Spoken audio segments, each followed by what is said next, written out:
Éric Zemmour, demain, cela fera un an que le nouveau quinquennat d'Emmanuel Macron a débuté. Vous-même, vous étiez candidat à l'Élysée. Est-ce que vous faites partie de ceux qui pensent que le président de la République ne pourra pas tenir 4 ans de plus dans ce contexte?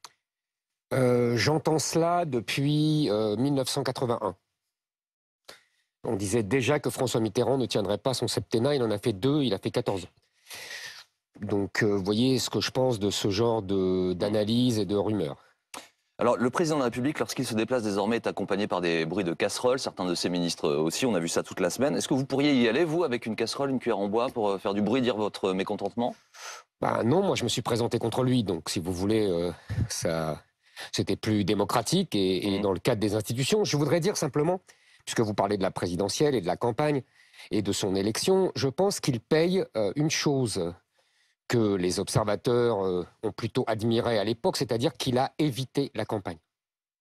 Grâce à des événements comme le Covid et en particulier la guerre en Ukraine, il n'a quasiment pas fait campagne. Et il s'est retrouvé avec son adversaire habituel qu'il savait qu'il allait l'abattre avec aisance. Ce que vous dites en creux, c'est que s'il y avait eu campagne, il n'y aurait pas eu ce résultat. Ah non, j'ai pas dit ça. Je dis qu'aujourd'hui, il ne serait pas ainsi contesté. En même temps, en l'espèce sur les retraites, pour le coup, c'est une de ses seules propositions qui a émergé, qui a suscité le débat. Vous avez tout à pendant fait la raison. présidentielle. Même dire. Lui dit les Français n'ont pas été pris en traite. Ah non, mais moi je ne dis pas ça. Vous avez raison, c'est peut-être sans doute la seule annonce qui est émergée de sa pseudo-campagne. Donc vous avez tout à fait raison. Ce que je veux dire, c'est que la campagne présidentielle n'a pas réglé, n'a pas purgé. La présidentielle, normalement, c'est fait pour évoquer le destin de la France. On a tout fait pour l'éluder. Je le raconte dans mon livre. Comment on a tout fait, par exemple, pour éviter que j'impose ce thème du grand remplacement. Donc voilà ce que je dis. Simplement, je dis aujourd'hui, il a éludé la campagne. Il le paye après. C'est tout.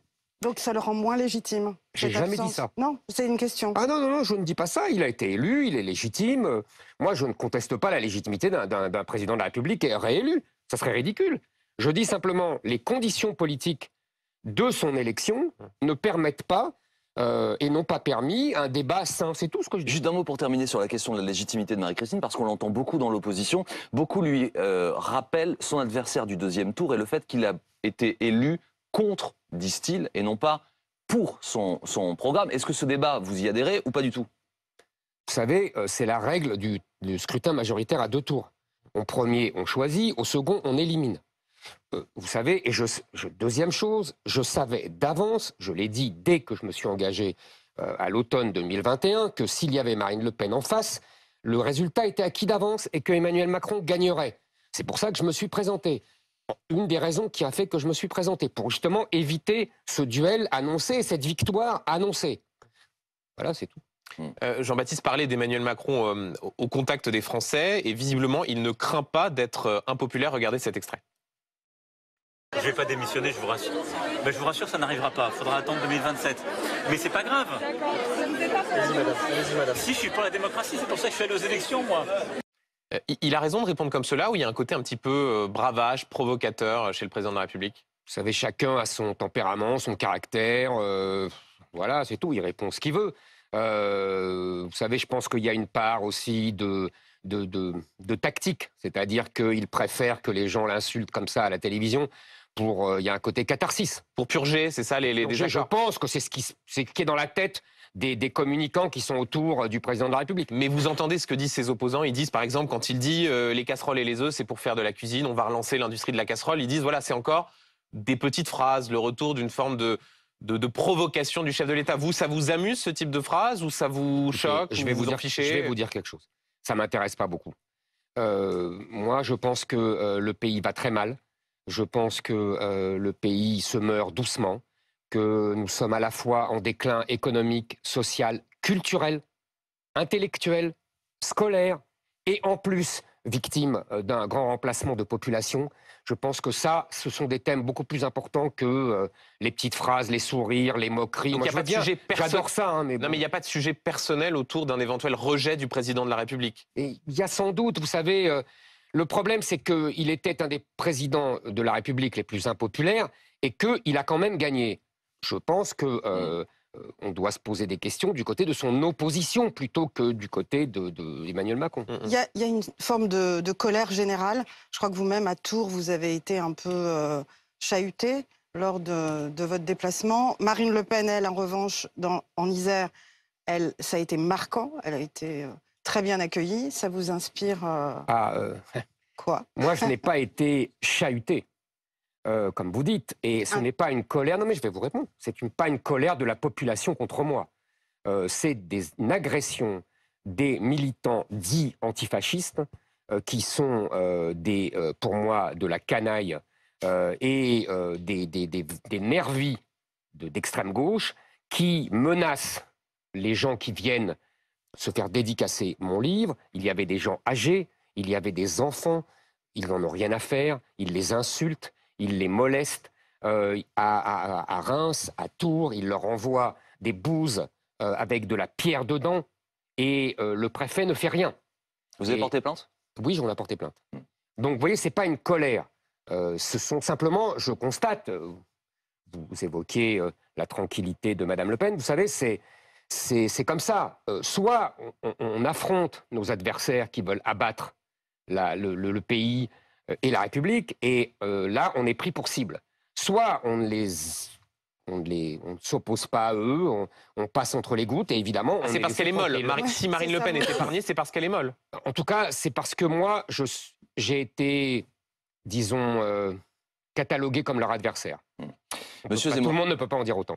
Face à la contestation et la colère qui montent dans le pays, le gouvernement a fait une série d'annonces cette semaine. Augmentation pour les professeurs notamment, augmentation du chèque vacances, une série d'annonces comme ça. Est-ce que vous les saluez? Est-ce que c'est bienvenu pour les Français? Écoutez, vous parliez de l'augmentation pour les professeurs. C'est la moindre des choses. Vous savez, les professeurs... je parlais de 1981 tout à l'heure. Le salaire d'un professeur débutant à l'époque faisait 2 fois le SMIC. Aujourd'hui, il fait 1 fois et quelques le SMIC. Donc, vous voyez, ce n'est pas les 100 ou 200 euros, c'est toujours bien pour eux, qui vont régler cette question. Mais on est toujours dans la même discussion que tout à l'heure pour la campagne présidentielle.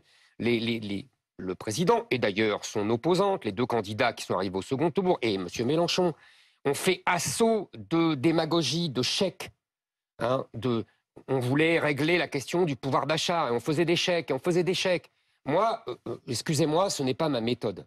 Je pense que s'il y a un problème de pouvoir d'achat, c'est qu'il remonte à loin et que c'est parce que nous ne produisons plus assez. En vérité, nous nous appauvrissons, nous nous tiers-mondisons. Nous avons liquidé notre industrie. Notre industrie ne représente plus que 10% de notre PIB. Le président de la République dit l'inverse, M. Zemmour. Il dit qu'on est en phase de réindustrialisation, qu'on a créé plus d'1 million d'emplois. Oui, il parle de ces 6 derniers mois, et encore, il y aurait beaucoup à dire. Moi, je parle sur le long terme. Sur le long terme, depuis 30 ans, nous avons liquidé notre industrie. Je veux bien que des efforts, enfin, soient faits, mais ils sont encore timides et on est loin du but.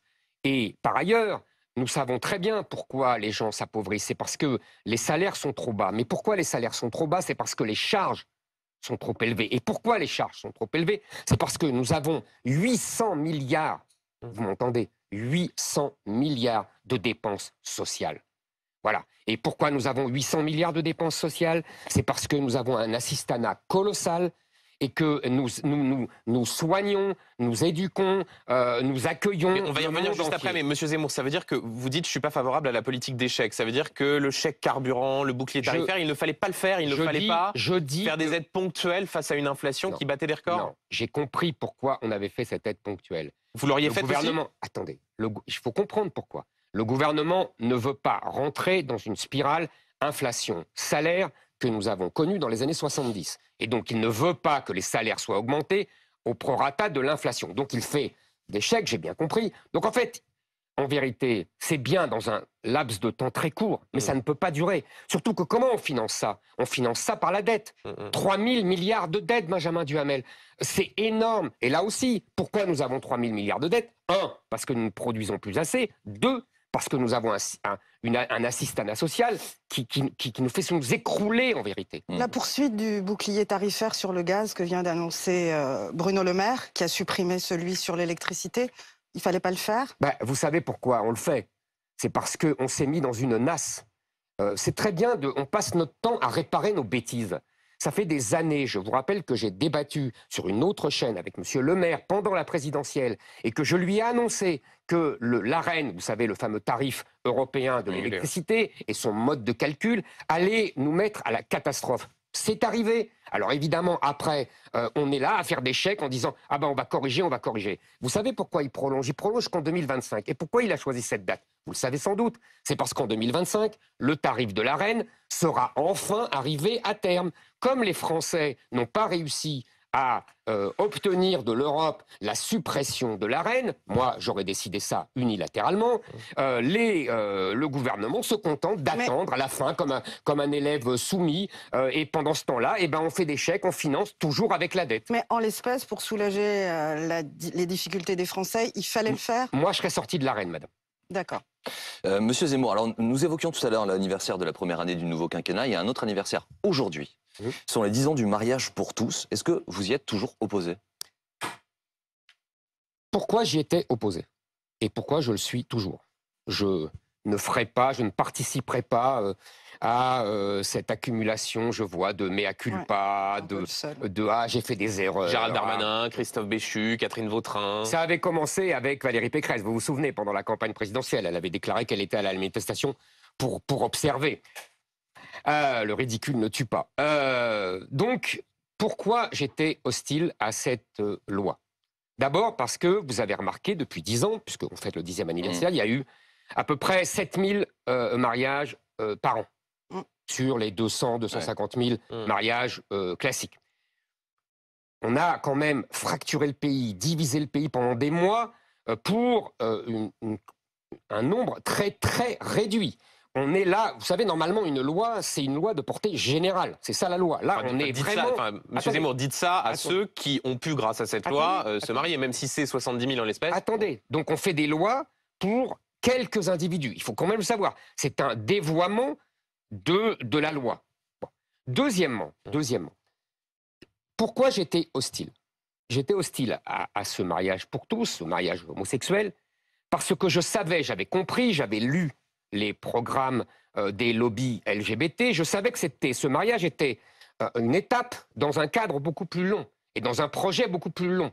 En vérité, après le mariage, il était prévu qui avait été précédé du Pacs, il était prévu qu'il y ait ensuite la PMA pour les femmes seules et les couples de lesbiennes, puis la GPA pour les hommes homosexuels.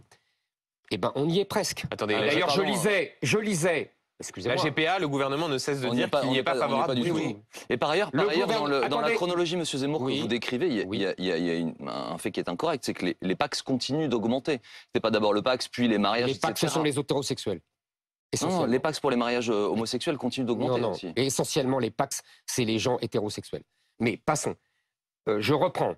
Vous voyez bien que ce matin, il y avait une interview d'un militant de la cause LGBT qui disait le problème, c'est la GPA. Mais attendez, parce qu'au nom de l'égalité, le gouvernement... Ce militant LGBT, il dit ce qu'il veut. Le fait est que le gouvernement ne cesse de dire que l'ouverture de la GPA, la légalisation de la GPA, n'est pas à l'ordre du jour. Non mais au fond, juste pour qu'on comprenne bien, on entendait beaucoup chez les opposants au mariage pour tous l'idée que ce serait une sorte de rupture civilisationnelle. Pardon, mais cette rupture civilisationnelle, on ne l'a pas vue. Mais si, où est-elle? Est-ce que vous avez vu une sorte d'effondrement de la civilisation depuis 2013 avec l'ouverture du mariage aux homosexuels? Vous n'écoutez pas ce que je dis. Pardonnez-moi, vous n'écoutez pas ce que je dis. Vous dites un glissement, oui, la PMA pour toutes a été légalisée, à part ça. Et après, il y aura la GPA. Mais en 1999, Benjamin Duhamel, la ministre de l'époque, Madame Guigou, disait « on fait le Pacs parce qu'on ne fera jamais le mariage homosexuel ».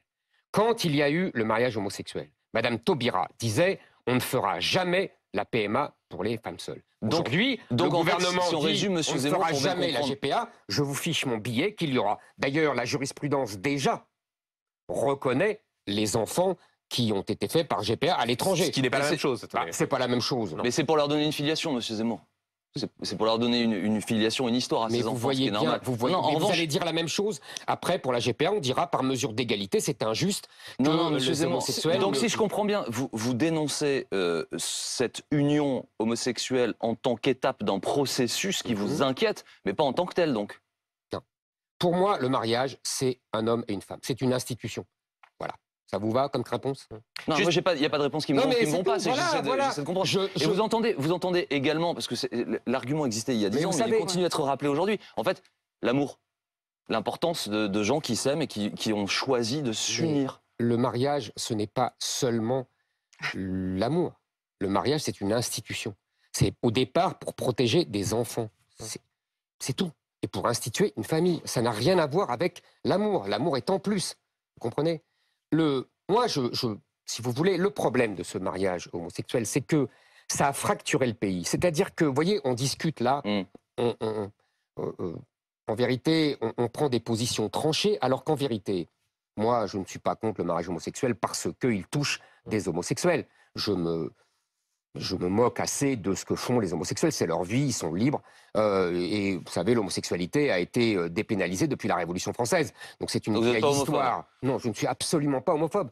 Je n'en ai cure, en vérité. Chacun fait ce qu'il veut. Mais ça a donné l'impression à des gens que tout foutait le camp, la rupture civilisationnelle, et ça a donné l'impression à des homosexuels qu'une partie de la population les rejetait, était homophobe. Ce qui était vrai. Non, Il y a ce eu qui des- n'était pas vrai. Monsieur Zemmour, Attendez, il y a eu monsieur des mots- il y a eu des Zemmour, mots et je des vais actions vous extrêmement soumettre une violentes. phrase prononcée par Marion Maréchal en 2016, qui est désormais dans votre parti. Elle disait, je cite, « D'autres minorités chercheront à faire reconnaître leur forme d'amour. Je pense notamment à la polygamie, comme les conséquences de l'ouverture du mariage aux homosexuels. » Attendez, ces prédictions-là apocalyptiques, elles ne sont pas arrivées. Je répète, d'autres minorités chercheront à faire reconnaître leur forme d'amour. Je pense notamment à la polygamie. Mon cher Benjamin Duhamel, je pense effectivement qu'à partir du moment où on ouvre la boîte de Pandore, tout peut arriver. C'est-à-dire, Vous vous n'en pensez êtes qu'il y a un qu'au lien, il y a un début. continuum entre le Vous mariage n'en êtes- homosexuel Vous n'en êtes et la polygamie? Vous n'en êtes. Ah non, je vois pas le rapport. Ah bah c'est ce que dit Marion Maréchal. Non, Ah bah si. elle veut dire qu'à partir du moment où on tord l'institution du mariage, tout peut arriver. C'est ça qu'elle veut dire. Et tout Maintenant- est arrivé? Non, mais vous en êtes qu'à 10 ans, mon cher Benjamin. donc Duhamel. vous Je sais pensez que que- vous êtes un jeune homme frais Non, mais- et moulu, mais Donc vous l'histoire pensez est que plus la longue polygamie- que votre vie. Non, mais donc vous pensez que la polygamie, ça peut arriver comme conséquence de l'ouverture au mariage du mariage aux Mais- homosexuels? Tout peut arriver. En tout cas, la fracture, Dont la polygamie. en tout J'en cas, sais la rien. fracture, elle est résolue. Vous savez, Pardon, mais ça déjà, n'a pas de sens. Je Attendez, vous signale, mon cher Benjamin Duhamel, que depuis l'arrêt du Conseil d'État de 1989, la polygamie est autorisée en France pour les polygames africains qui font venir leurs femmes d'Afrique. Vous l'ignorez peut-être, mais je vous l'apprends. Moi, je constate en tout cas que la fracture n'a pas eu lieu, puisque, vous l'avez dit vous-même, Valérie Pécresse, Gérald Darmanin, enfin beaucoup de gens qui étaient opposés, et beaucoup de familles d'ailleurs, on l'entend dans les reportages, qui ont défilé en 2013, aujourd'hui disent finalement on a eu tort. Donc Mais- je ne vois pas la fracture en tout cas. Mais, madame, vous savez, c'est le fameux effet de cliquet. C'est-à-dire qu'à partir du moment où une mesure est prise, dans le sens dit progressiste, on ne revient pas en arrière. Parce que les gens se disent, bon, bah voilà, c'est fait, etc. Mais on avance, on avance, on avance. Mais alors Et justement- petit à petit, on fait des choses qu'on n'imaginait pas. Monsieur Voilà. Zemmour, vous, dans l'objectif est de vous installer à l'Élysée, enfin, vous nous direz si c'est toujours votre objectif pour le futur, mais en tout cas, vous avez souhaité il y a un an être président de la République. C'est-à-dire que si vous étiez élu un jour, vous reviendriez sur cette mesure? J'ai répondu pendant la présidentielle à cette Mais je vous repose la question aujourd'hui. J'ai dit que ce n'était pas ma priorité. J'avais d'autres priorités. Je pense que si j'avais été élu, j'aurais eu un lourd travail sur tous les thèmes Bien sûr. que j'ai. Mais en 5 ans, donc c'est pas- ça c'est donne pas le temps de faire les choses. Non, je vous assure que c'est pas une priorité. Voilà. C'est tout. Nous allons revenir dans un instant en direct pour la suite de BFM Politique, donc avec Éric Zemmour. Je vous montrerai 3 photos d'actualité comme tous les dimanches. Vous devrez choisir 2 de ces photos. À tout de suite sur BFM TV.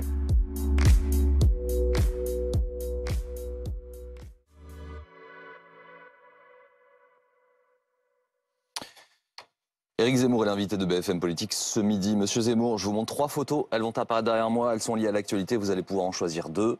Il y a une question derrière chacune d'entre elles. Vous allez voir un permis de conduire, Monsieur Lou Shai, qui est l'ambassadeur de Chine en France, et une manifestation en opposition à l'A69.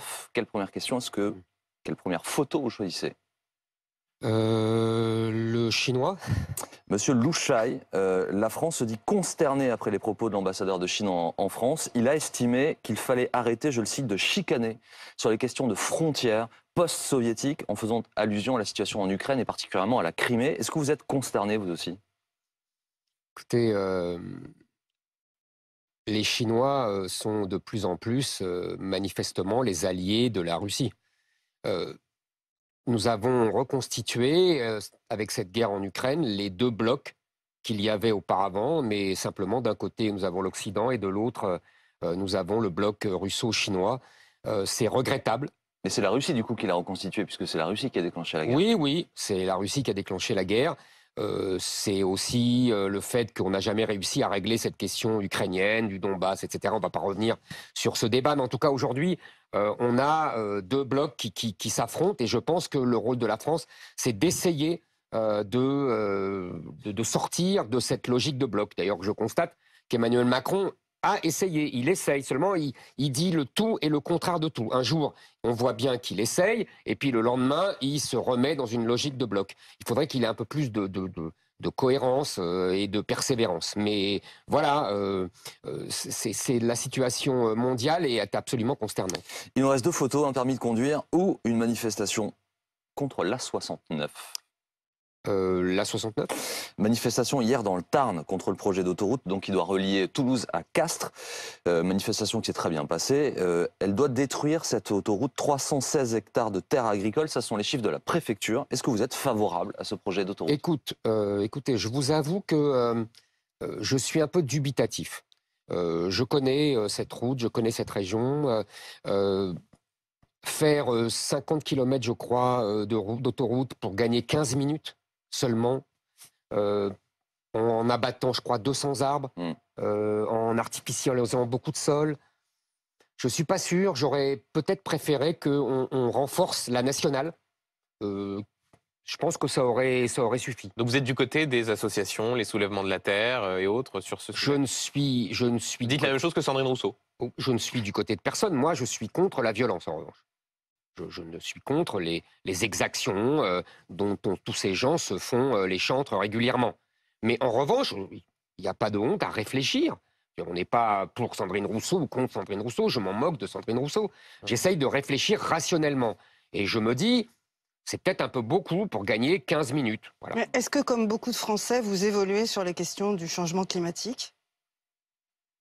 Ce n'étaient pas des questions qui étaient au cœur de votre programme. Ouais. Mais est-ce que vous, comme beaucoup d'entre nous, est-ce que vous évoluez sur ces questions-là ? Écoutez, je discute beaucoup avec les agriculteurs. Et ils me disent il y a incontestablement un changement, on doit s'adapter, etc. Donc j'en prends acte. En plus, je regarde les textes, etc. On voit bien qu'il y a ça. Maintenant, ce n'est pas au cœur de mon projet, vous avez raison, pour deux raisons. D'une part, parce que je pense que le plus important, c'est le grand remplacement de population, et le grand remplacement de notre peuple. Qui est issu aussi des problèmes climatiques, souvent.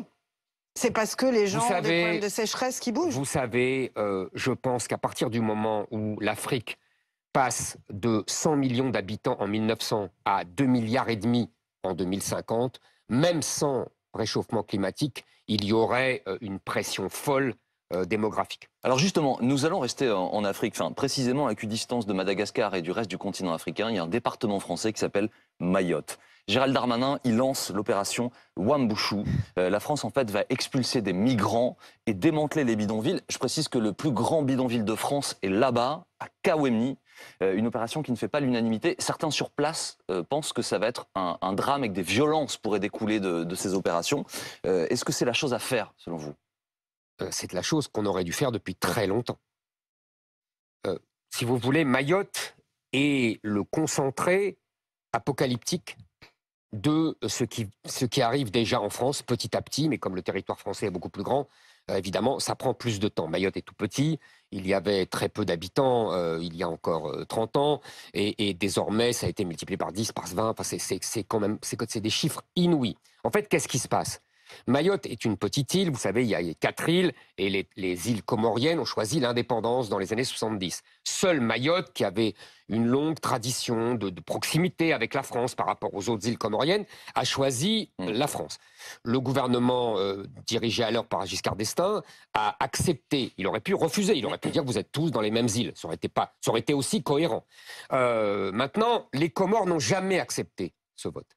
Et qu'est-ce qui se passe ? Les Comores font le grand remplacement. C'est-à-dire que l'immigration comorienne est en train de submerger la population mayotienne et bientôt, il n'y aura plus que des Comoriens dans Mais ils le font à la dessein, Mayotte et ils le donc font- ils pourront revendiquer cette île. Est-ce que c'est un projet politique, selon vous dites, des Comores, de Oui, prendre c'est un- possession de Mayotte, ou est-ce que c'est une volonté pour certains d'acquérir la nationalité française en se rendant sur place? J'ai envie de vous dire les deux, mon général. C'est-à-dire qu'il y a évidemment d'abord des gens qui préfèrent vivre à Mayotte parce que rien qu'avec les minima sociaux, ils vivent 10 fois mieux que chez eux. C'est la situation en France aussi, et dans le reste de la France, je veux dire. Et il y a aussi le gouvernement comorien qui est bien content que ça se passe ainsi, qui ne le dit pas. D'ailleurs, vous remarquez qu'il a déclaré son hostilité à cette opération de M. Darmanin, et il affirme qu'il ne reprendra pas les clandestins que M. Darmanin va renvoyer. Mais en tout cas, Alors vous délivrez un satisfecit à Gérald Darmanin en l'espèce sur cette opération-là. Vous dites on aurait dû le faire avant, mais en tout cas, vous y êtes favorable, vous la soutenez. J'aimerais qu'il fasse la même chose en métropole. Mais Monsieur La situation Zemmour, n'est pas la même. Hein. Vous savez, là aussi, Quand vous allez à Mayotte, ce Mais- qui Monsieur se passe à Zemmour, Mayotte, c'est mais pas ce qui vous se passe avez en vu France, à hein. Mayotte la violence, avec cette délinquance inouïe, cette violence, cette agressivité d'enfants de 13 ans, de 14 ans, qui blessent et qui agressent à coups de machette.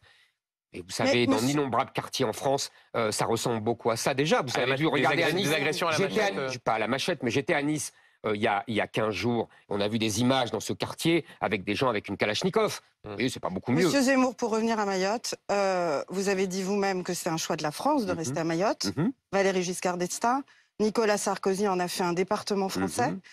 C'était un point stratégique, le golfe du Bien Mozambique, les grandes J'ai oreilles. bien compris. Donc il y a une histoire quand même. Bien, Vous mais qui êtes je attaché l'ai à dit, l'histoire. je l'ai dit. Et il y a Donc, même on fait il y a quoi même une affection de Mayotte pour la France qui n'est pas Exactement. celle des autres. Je l'ai dit aussi. Donc on fait quoi maintenant? On fait Et- ce que fait Gérald Darmanin, on revient, enfin on peut pas Non. se détacher d'un département Non, mais français. La je- solution c'est quoi? Tout à fait d'accord. Ça s'est fait déjà avec les départements d'Algérie. Mais Il y a longtemps et comment? il y a longtemps et c'était douloureux. Ah, c'était très douloureux, ça je vous confirme. Non, évidemment, on défend Mayotte, puisque c'est un département français. Évidemment, on renvoie. M. Darmanin a bien fait. Je pense qu'il doit continuer à le faire, et on aurait dû le faire beaucoup plus tôt. Je veux simplement dire, avertir les Français que la situation de Mayotte est un peu ce qui nous arrivera à terme. On Benjamin. en est loin quand même. Éric Zemmour, un policier a été mis en examen et placé sous contrôle judiciaire en tant que conducteur de la voiture de police, soupçonné d'avoir percuté 3 mineurs qui roulaient en scooter. Gérald Darmanin qui a également demandé au préfet de police la suspension de ceux qui seraient responsables de ce qui s'est C'est dans passé. le 20e à Paris. C'est dans le 20e arrondissement à Paris, absolument. Est-ce que c'est un exemple là de violence policière C'est présumée? surtout un exemple de renversement sémantique. Pourquoi? Parce qu'on fait comme d'habitude des délinquants, des victimes, et comme d'habitude des policiers, des agresseurs. Excusez-moi, ces mineurs étaient sur une moto, l'un était sans casque, ils faisaient du rodéo qui est interdit par la loi, et en plus, ils sont en délit de fuite. Et c'est une raison pour, comme ils le disent, aller les percuter Oui. pour les interpeller. Ah Je oui, suis favorable à ce que les Anglais font depuis quelques mois, c'est-à-dire ce qu'ils appellent le contact tactique. Je pense que, vous savez, c'est très dangereux, ces rodéos. En plus, il y a eu ce qui s'est passé au Mans il y a quelques mois. Il y a un enfant de 4 ans qui est mort uniquement parce qu'il traversait la rue il a pris un rodéo et il en est mort. Je pense que ces gens-là... Au Mans, c'est un automobiliste qui a renversé C'est ce que je dis, l'automobiliste, oui. un garçon de 4 ans. Ah, Par ailleurs, il faut être précis sur les faits. Oui. C'est un refus d'obtempérer, c'est pas un délit de fuite. Ils ont... Ah non, mais c'est pas la même chose. Pardonnez-moi, mais D'accord. la loi, ça n'est pas la même chose. Refus Vous d'obtempérer. connaissez la différence? Oui, oui. Bon, Et un refus d'obtempérer, c'est pas légal non plus. Non, mais le refus d'obtempérer, c'est refuser de s'arrêter lorsqu'on vous le demande. Le délit de fuite, c'est lorsque vous avez causé un dommage à quelqu'un, vous prenez la fuite suite à ce Mais le à ce refus dommage. d'obtempérer, en général, précède le délit. Donc ça veut dire que vous êtes favorable à une évolution de la loi pour que les policiers français puissent percuter les Je véhicules? suis favorable à l'évolution de la loi et faire comme les Anglais. Je vous rappelle qu'en Angleterre, ce genre d'activité a diminué drastiquement.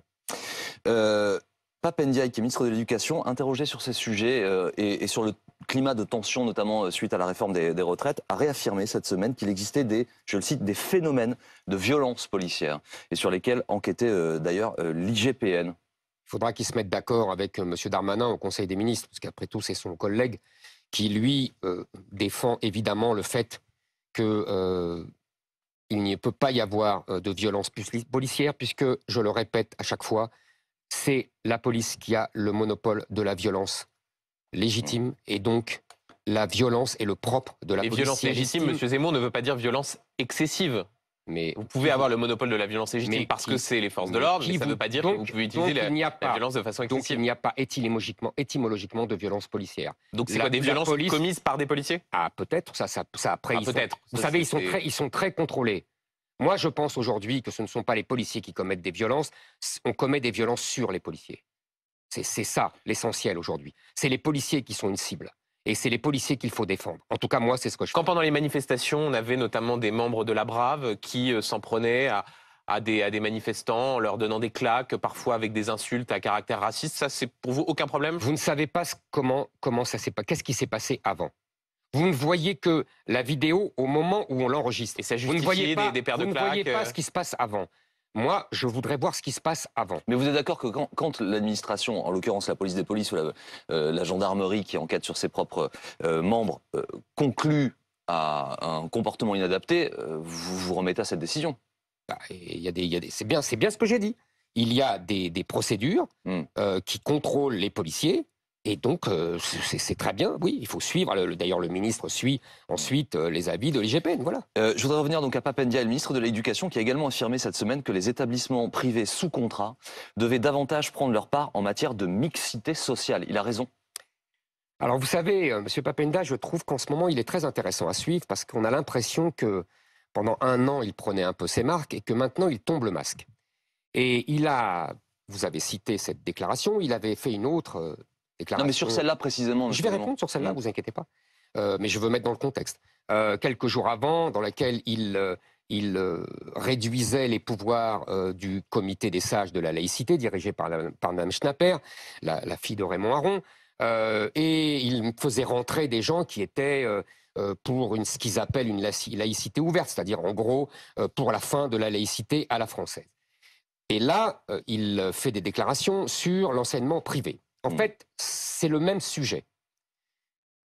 C'est le même sujet, en vérité, de l'immigration et de l'entrée d'enfants de l'immigration extra-européenne à l'école, qui pose un problème majeur et qui aggrave une école qui déjà est en train de s'effondrer. Pardonnez-moi, je souhaite vous entendre sur ce point parce que c'est très important. Mixité sociale, mais non, moi je ne l'appelle pas mixité sociale. Je vais vous répondre. Mais Monsieur Zemmour, vous-même vous rappelez souvent votre parcours, l'endroit d'où vous venez. Oui. Il n'est pas question de vos origines. Vous rappelez votre milieu modeste, etc. C'est bien cela dont il est question quand on parle de mixité sociale. Non. Donc ça veut dire que vous lui attribuez une intention qu'il n'a peut-être pas. En tout cas, vous faites une interprétation de ce qu'il dit.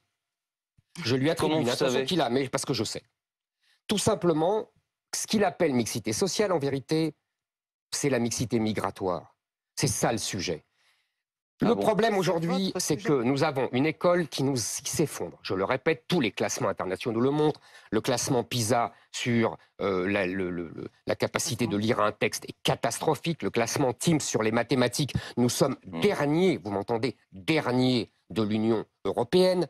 C'est une catastrophe. Aujourd'hui, vous avez 2 enfants sur 10 à 14 ans qui ne savent pas lire correctement un texte. Ce chiffre monte, vous allez voir que j'ai de la suite dans les idées, à 50%, vous m'entendez, 1 sur 2, dans les quartiers que j'appelle moi islamisés et qui sont appelés populaires.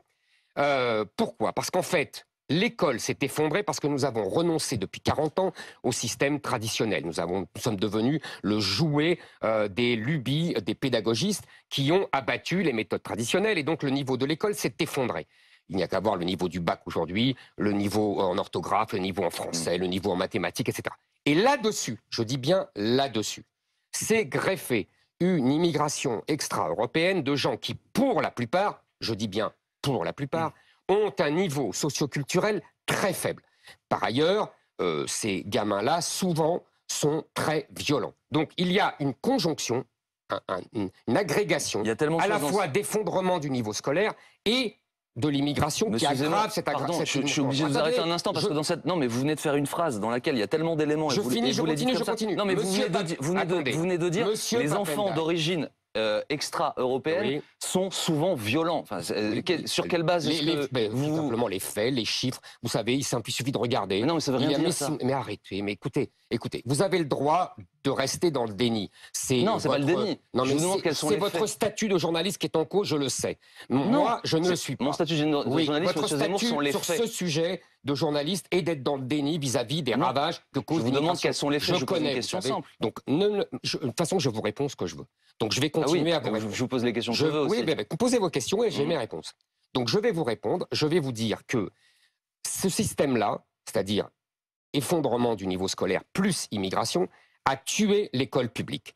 Je rappelle que M. Papendiaï, il y a quelques mois, a liquidé les 2 derniers établissements d'excellence dans le public, c'est-à-dire Henri IV et Louis le Grand, qui avaient encore une autorisation de ne pas prendre tous les enfants qui venaient comme ça des banlieues. Maintenant, c'est fini. Et leurs Donc, résultats je peux vous résultats annoncer- n'ont pas baissé. Je peux Éric vous Zemmour. annoncer que ces 2 lycées vont s'effondrer. Ce qui n'est pas le cas. Par hein. ailleurs, qu'est-ce que font les gens? Oui, c'est pas le cas. Évidemment, c'était fait il y a 6 mois, Benjamin Duhamel, voyons. Qu'est-ce que font les gens? Ils ont très bien compris ce que vous ne voulez pas comprendre. Et ils fuient. Ils fuient vers le privé. 40% des enfants à Paris sont dans le privé. Donc M. Papendiaï, qui a maintenant tué le public, veut tuer le privé. Mais Et pardonnez-moi, donc, il est-ce va que- est-ce- obliger l'enseignement privé L'école- sous contrat de prendre ces enfants que fuit le reste Mais l'idée de la l'école, M. population. Zemmour, est-ce que ça n'est pas d'essayer de donner les mêmes chances à tous, ceux qui ont une histoire familiale plus compliquée, ceux qui ont des parents absents, ceux qui n'ont pas les moyens d'avoir accès à de la culture? Est-ce que ça n'est pas ça le rôle de l'école? Est-ce que c'est pas ça le message là qu'envoie le ministre de l'Éducation? Pas du tout. Pas du tout. Le message qu'envoie le ministre de l'Éducation, c'est il envoie un message aux Français. Vous ne pourrez pas échapper au ravage de l'immigration.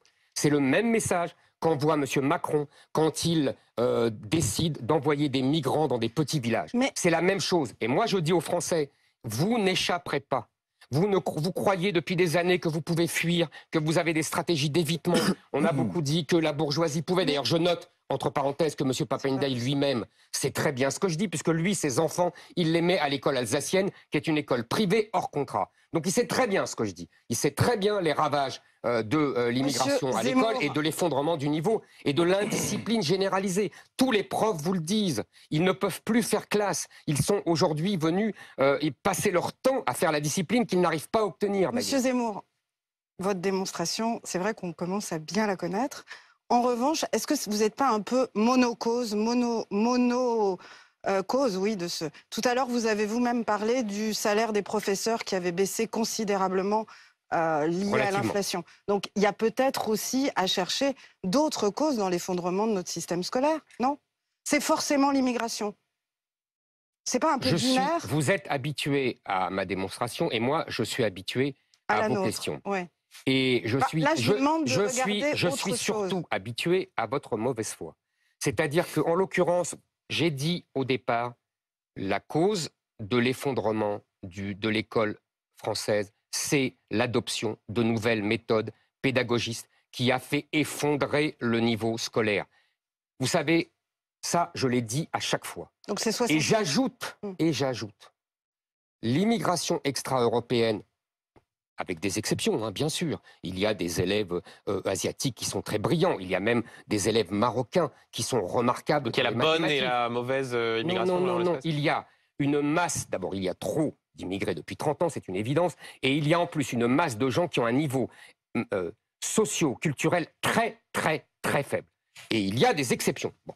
Et ça aggrave encore, madame, les mots ont un sens, ça aggrave encore l'effondrement du niveau scolaire parce que nous avons renoncé à nos méthodes traditionnelles. Vous savez, il y a 20 ans, M. Luc Ferry, ministre de l'Éducation nationale des gouvernements de M. Chirac, disait « Si nous n'avions pas l'immigration extra-européenne, nous serions en tête et dans le haut des classements PISA. » Ce n'est pas moi qui l'ai dit, c'est il y a 20 ans. Monsieur Zemmour. Moi, je pense d'ailleurs qu'il exagérait, parce que notre effondrement était d'ailleurs, ce serait d'ailleurs advenu, même s'il n'y avait pas eu l'immigration. Le Rassemblement national a fait une priorité du, je cite, le poison du wokisme. C'est sa lutte du moment. Démarche qui est présentée par certains comme une volonté de vous prendre des électeurs, de vous siphonner. Vous voyez ça pareil? Je suis content que le Rassemblement national se rende compte de l'importance de la lutte contre le wokisme, alors que jusqu'à présent, il se moquait, comme madame, de mes obsessions. Je note aussi... Je ne pense pas que Marie-Christine j'ai soit regardé- moquée de vous. Non. Elle vous a posé une question. Je vous taquine. Je note aussi, j'ai regardé, j'ai lu les papiers j'ai vu que le slogan de ce colloque, c'était « Déconstruisons les déconstructeurs ». Je suis assez heureux parce que j'ai écrit ça il y a 10 ans dans Le Suicide français. Certains sans doute s'en souviennent. Vous savez, je pense que les gens qui m'ont suivi ne sont dupes de rien. Il faudrait demander d'ailleurs à certains élus du Rassemblement national, comme M. Chenu par exemple, qui se présente comme un militant de la cause gay, qu'est-ce qu'il pense de ce combat contre les woke? Parce que s'il y a un des moteurs, et on ne l'a pas évoqué tout à l'heure. Oui, on peut être militant de la cause gay et ne pas être favorable à ce que vous appelez le wokisme, qui est d'ailleurs un mot, comment dire, qu'est-ce que c'est le wokisme? dont on a du mal à percevoir la définition. On va définir ensemble. Oui, qu'est-ce que c'est que le wokisme? C'est l'éveil, traduction du mot en anglais, aux questions de justice pour les minorités. Qu'est-ce que c'est que les minorités, Benjamin Duhamel? Les minorités, c'est soit les minorités sexuelles, soit les minorités ethniques. Donc vous voyez bien que le combat LGBT est au cœur du wokisme. Donc Sébastien Chenu est woke. Pardon, excusez-moi, parce que quand vous citez M. Chenu, vous dites qu'il est militant gay. Je le cite, il l'a dit lui-même, militant de la cause gay. Il y a d'autres élus du RN qui ont dit que les militants du mariage pour tous contre le mariage pour tous, c'était ridicule. Alors on va avancer. Donc si vous voulez, moi, vous savez, je suis pour la paix des ménages. Donc je dis simplement... Alors, avançons un tout petit peu et je prolonge la question de Jean-Baptiste. Pendant la campagne présidentielle, vous répétiez cette phrase en boucle. Marine Le Pen ne peut pas gagner l'élection présidentielle. Est-ce que vous le diriez encore aujourd'hui? Oui. Ah bon, alors que dans tous les sondages, elle apparaît comme quasiment la favorite pour 2027? Elle ne peut pas gagner, selon vous? Benjamin Duhamel. Elle gagne contre qui? Alors, en l'espèce, dans les sondages contre Emmanuel Macron, mais même quand ce n'est pas Emmanuel Macron, elle apparaît très nettement en tête. Est-ce qu'Emmanuel Macron va se représenter? Vous avez raison. Merci, mais même dans les hypothèses de premier tour sans Emmanuel Macron, elle arrive en tête. En 2016, Madame Le Pen battait François Hollande. Est-ce qu'elle a gagné la présidentielle de 2017? Non. Aujourd'hui, elle gagne contre Emmanuel Macron, qui ne sera plus candidat. Alors, qu'est-ce qui vous fait dire qu'elle ne peut pas gagner en 2027? Parce que, si vous voulez, je fais une analyse politique et sociologique.